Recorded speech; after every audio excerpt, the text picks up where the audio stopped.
केंद्र सरकार ने जनगणना कराने का किया ऐलान। गृह मंत्रालय ने जारी किया गजट नोटिफिकेशन। 2027 में 2 चरणों में होगी जनगणना।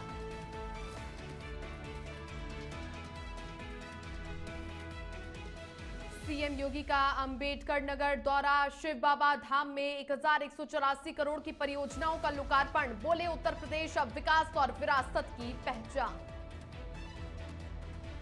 अमरोहा के अतरासी गांव के जंगल में चल रही पटाखा फैक्ट्री में भीषण धमाका। हादसे में 4 महिलाओं की मौत, दर्जन भर से ज्यादा मजदूर घायल। सिद्धार्थनगर में बसा गांव अमरिया हर साल होता है नदी कटान का शिकार। प्लास्टिक बोरे में मिट्टी भरकर पानी रोकने की हो रही खानापूर्ति, ग्रामीणों में आक्रोश। हाथरस जिलाधिकारी के ड्राइवर की बेटी को गोली मारने का प्रकरण, आरोपी का 24 घंटे में पुलिस ने किया एनकाउंटर। 14 जून की शाम कल्पिता शर्मा को मारी थी आरोपी ने गोली।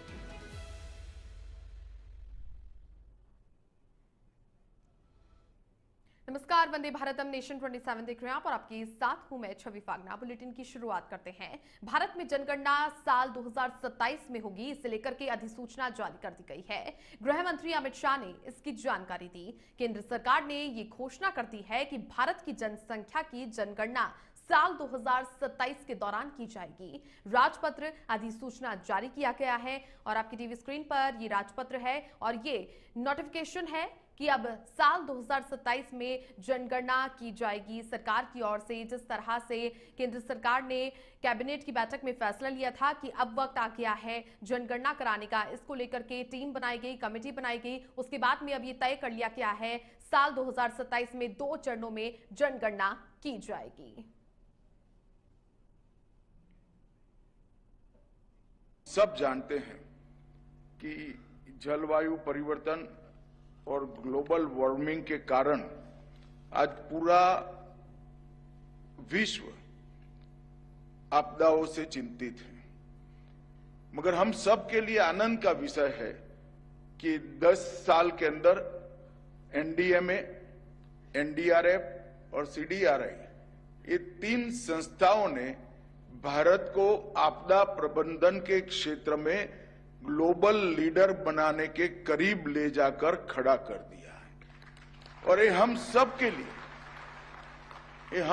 के लिए बड़ा आनंद का विषय है। एनडीएमए ने नीति विषयक संरचना करना, शोध कार्य करना, अनेक प्रकार के अभ्यास के लेखों को लोगों तक पहुंचाना, कई एप्स बनाना और ओवरऑल कोऑर्डिनेशन नीति विषयक विषयों का एनडीएमए ने बहुत अच्छा किया है। और एनडीआरएफ की मैं बात करता हूं तब मेरे ही विभाग के तहत काम करने वाला संगठन है, मगर मैं बेझिझक होकर कह सकता हूं कि पूरे देश में एनडीआरएफ ने अपनी एक छवि बनाई है, ख्याति भी अर्जित की है और सम्मान भी।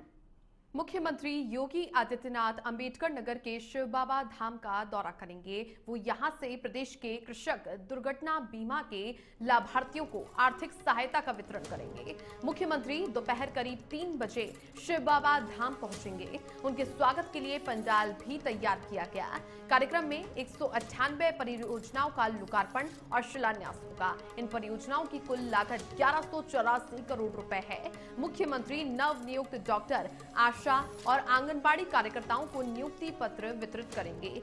योगी आदित्यनाथ जनसभा को केंद्र और प्रदेश सरकार की उपलब्धियों की जानकारी भी देंगे। वहां पर दर्शन के साथ में पर्यटन विकास से जुड़ी हुई योजनाओं की समीक्षा भी करेंगे। 198 ऐसी परियोजनाएं हैं जिनका लोकार्पण शिलान्यास किया जाना है। केंद्र और प्रदेश सरकार की उपलब्धियों की जानकारियां भी मुख्यमंत्री योगी आदित्यनाथ देंगे। अंबेडकर नगर का उनका काफी महत्वपूर्ण दौरा है। 1184 करोड़ की परियोजनाओं का लोकार्पण और शिलान्यास। और आप देखिए जिस तरीके से उत्तर प्रदेश को विकसित भारत की पहल के तहत विकास की गंगा यूपी में बहानी है, इसी को लेकर के मुख्यमंत्री योगी आदित्यनाथ तत्पर है। आपने देखा होगा लगातार जब से योगी आदित्यनाथ मुख्यमंत्री बने हैं और उत्तर प्रदेश की जो तस्वीर है वो पूरी तरीके से बदल दी गई है। चाहे आप देख लीजिए डेवलपमेंट का क्षेत्र हो, और इसी कड़ी में अंबेडकर नगर के दौरे पर सीएम योगी रहेंगे। अमरोहा जनपद के रजबपुर थाना क्षेत्र के अतरासी गांव के जंगल में चल रही लाइसेंसी पटाखा फैक्ट्री में सोमवार को तेज धमाका हो गया। धमाका इतना भीषण था कि फैक्ट्री की बिल्डिंग और टीन शेड पूरी तरह से ध्वस्त हो गए। मलबे में दबने से 4 महिलाओं की दर्दनाक मौत हो गई, जबकि दर्जन भर से ज्यादा मजदूर घायल हो गए।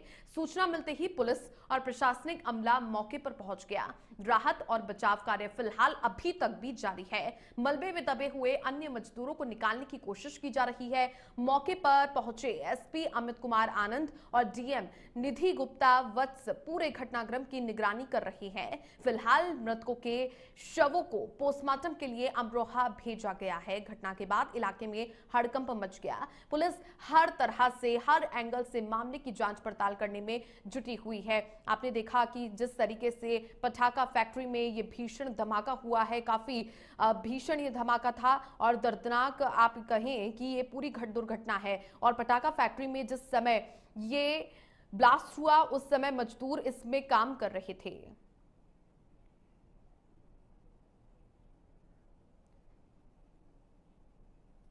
अमरोहा से सहयोगी सतपाल सिंह जुड़ चुके हैं। सतपाल, फिलहाल स्थिति क्या है, क्योंकि काफी भीषण ये धमाका हुआ है? मैं आगे जो है स्थिति के बारे में बताना चाहूंगा कि यहाँ स्थिति जो अब नॉर्मल स्थिति में है। इसमें जो है अब तक जो है 4 महिलाओं की और जो है 2 पुरुषों की मौत हो चुकी है। फिलहाल जो है मतलब जो है स्वास्थ्य विभाग भेज दिए गए हैं 4 व्यक्ति। अभी तक 12 लोग बागों के साथ घटना घटने का पता चल पा रहा है। जी सतपाल, अभी जब धमाका हुआ था जिस समय, तो ऐसे में फैक्ट्री में कितने मजदूर काम कर रहे थे? लगभग ये बताया जा रहा है कि मतलब जो है 20 से 22 लोग बाग थे वहां पे। ठीक है, बात की जा रही है यहाँ पर जिस तरीके से कार्रवाई चल रही है इन्वेस्टिगेशन की, तो महिलाओं के शव भी बरामद किए गए हैं। जी जी जी। सतपाल, फिलहाल क्या स्थिति बनी हुई है? किस तरीके से एनडीआरएफ, एसडीआरएफ की टीमें वहां पर मौजूद है? फायर ब्रिगेड को क्या समय पर बुला लिया गया था? फायर ब्रिगेड समय पर पहुंच गई थी। वहां पे जो है 3 व्यक्तियों की जो है टीम गठित कर दी गई है और उसकी जांच जैसे भी क्या घटना किस तरीके से घटी उसकी जांच की जाएगी। क्या कोई और मजदूर अभी वहां पर, उसका शव तो बरामद नहीं किया गया है अभी फिलहाल ताजा तरीन? अभी कुछ नहीं मिल पाया है वहां पर। वहां के जो टीन सेट गिरा हुआ था और टीन सेट भी ध्वस्त हो चुका है पूरी तरीके से। सतपाल, यदि आप वहां पर मौके पर मौजूद थे तो जो फैक्ट्री थी, इतना भीषण ये ब्लास्ट था, तो ऐसे में पूरी चकनाचूर हो चुकी है फैक्ट्री? बिल्कुल चकनाचूर हो चुकी है। उसमें छवि जी ये भी देखने वाली बात होगी कि इसका जो है मेन वजह का पता नहीं चल पा रहा है कि ये किस कारणवश आग लग पाई है। ठीक है, मजदूरों की बात की जाए तो ऐसे में क्या उनके परिवारजनों को इसकी जानकारी लगी? उनको जो है जो मृतक हो चुके हैं उनको जो है पोस्टमार्टम के लिए भेज दिया गया है। ठीक है, बहुत शुक्रिया सतपाल आपका तमाम जानकारियां साझा करने के लिए। पटाखा फैक्ट्री में ये भीषण धमाका हुआ है और धमाका इतना तेज था, हालांकि आग लगने के कारण क्या थे और जिस तरीके से ब्लास्ट हुआ अभी उसका खुलासा नहीं हो पाया है, लेकिन इन्वेस्टिगेशन पुलिस की ओर से की जा रही है और ऐसे में भारी संख्या में यहाँ पर शव भी बरामद किए गए हैं और जिस तरीके से धमाका हुआ है तो घायलों की संख्या भी बढ़ती हुई दिखाई दे रही है। फिलहाल शवों को पोस्टमार्टम के लिए भेज दिया गया है अस्पताल और घायलों का इलाज जारी है। गोरखपुर को पूर्वांचल एक्सप्रेसवे से जोड़ने वाले गोरखपुर लिंक एक्सप्रेसवे का लोकार्पण 20 जून को होगा। मुख्यमंत्री योगी आदित्यनाथ इसका लोकार्पण करेंगे और ये आयोजन गोरखपुर और आजमगढ़ जिलों में होगा। दोनों स्थानों पर सीएम उपस्थित रहेंगे। दोनों स्थानों पर जनसभा को संबोधित मुख्यमंत्री करेंगे। पहला आयोजन आजमगढ़ जिले के सलारपुर में होगा। इसी जगह लिंक एक्सप्रेसवे पूर्वांचल एक्सप्रेसवे से मिलेगा। दूसरा आयोजन गोरखपुर में भगवानपुर टोल प्लाजा के पास होगा। गोरखपुर में लिंक एक्सप्रेसवे के प्रारंभ बिंदु जैतपुर से आगे बढ़ने पर यह पहला टोल प्लाजा है। जैतपुर से इसकी दूरी लगभग 4 किलोमीटर है।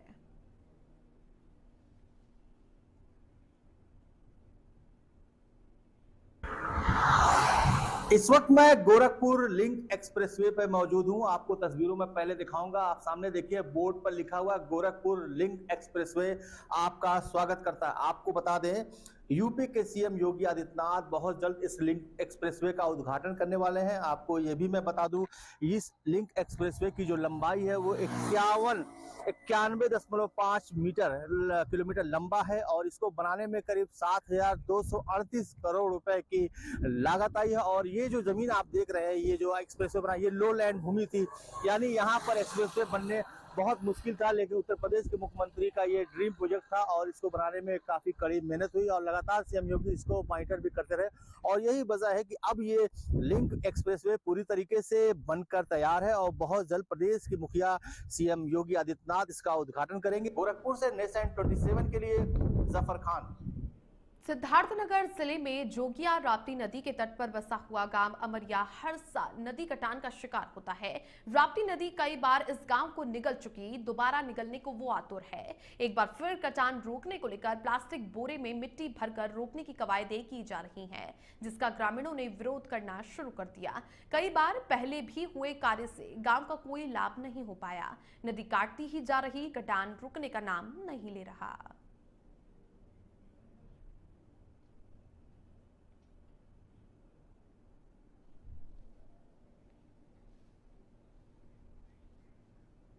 क्या इस काम से आप लोग संतुष्ट हैं? नहीं, ये नदी कटान के हम लोग का ठोकर वहाँ लगा, वहाँ से आसो यहाँ आए, यहाँ से फिर अगले साल और आगे बढ़ाए, तो हमन के यह काम से कौन संतुष्टि है? कुछ नहीं है, ऐसे कुछ नहीं होने वाला है। मतलब ये जो काम कर रहे हैं, इस काम से नदी रुक सकती है? नहीं, इस काम से नदी नहीं रुकेगी, फोकट में भी सरकार पैसा फेंकत है। अच्छा, मतलब ये ऐसे नहीं नदी रुकी होगी। हमन तो, या तो बांस का ठोकर लगे या तो पत्थर का ठोकर लगे। सादाबाद मुरसान कोतवाली क्षेत्र स्थित बाबा सौदान सिंह वीरमती देवी कॉलेज में चल रहे एनसीपी कैंप के दौरान देर शाम अधिक गर्मी के कारण दर्जनों एनसीसी छात्राओं की हालत बिगड़ी। इस कॉलेज में लगभग 11 कॉलेज के करीब 300 छात्राएं हिस्सा ले रही हैं। सूचना पर सादाबाद एसडीएम सदर संजय कुमार ने मौके पर पहुंचकर एनसीसी छात्राओं को सामुदायिक स्वास्थ्य केंद्र में उपचार के लिए भर्ती करवाया और कॉलेज में चल रहे एनसीसी कैंप का हाल जाना। फिलहाल सभी छात्राओं को सुरक्षित एनसीसी कैंप भेज दिया गया है और हीट स्ट्रोक का पूरा मामला बताया जा रहा है।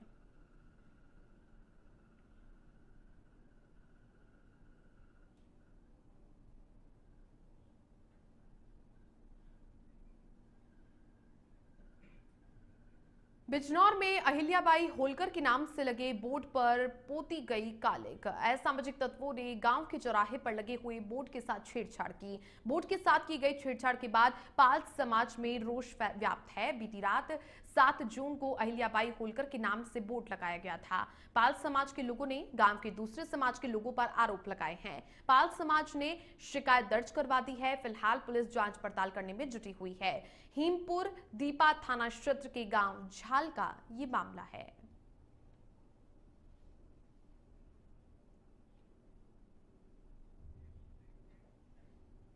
आज जो ये मामला हुआ, हमने 7 तारीख को ये अहिल्याबाई राजमाता अहिल्याबाई होलकर का बोर्ड लगवाया था, जिसमें जिलाध्यक्ष आए थे पाल समाज के शिषपाल सिंह।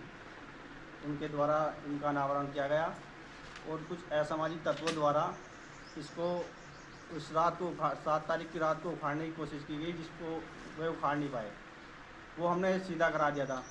उसके उपरांत आज 15 तारीख की रात को इसको असामाजिक तत्वों द्वारा पेंट डाला गया।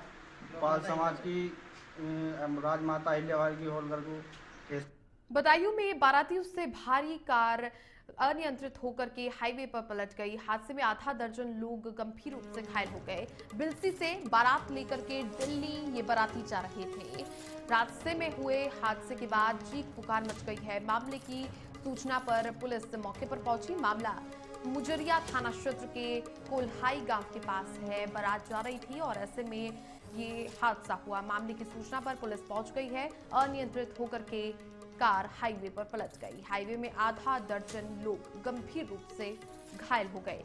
बिलसी से बारात लेकर के दिल्ली की ओर ये बाराती जा रहे थे और कार अनकंट्रोल हो जाती है। अनियंत्रित होकर के कार पलट जाती है, जिसके बाद कई लोग घायल हो चुके हैं। पुलिस को सूचना दी गई, पुलिस भी मौके पर पहुंची।